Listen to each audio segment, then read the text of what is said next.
mga kabiyaya. One of the most inspiring figures in the animal welfare community is Rina Ortiz. So yung sinasabi na 35, 40 kittens in 1 year, actually that's much more kasi sa 4 months old pwede na mabuntis.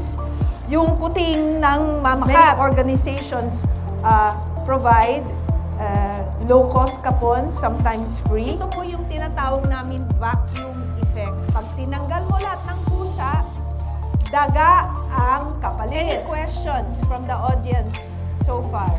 Once you dedicated your life and you do what you want to do, and it makes you happy and others benefit from it, I promise you, you will never be tired. You'll feel your purpose in life, whatever that may be. If we're going to make this a better world, you need to do your part.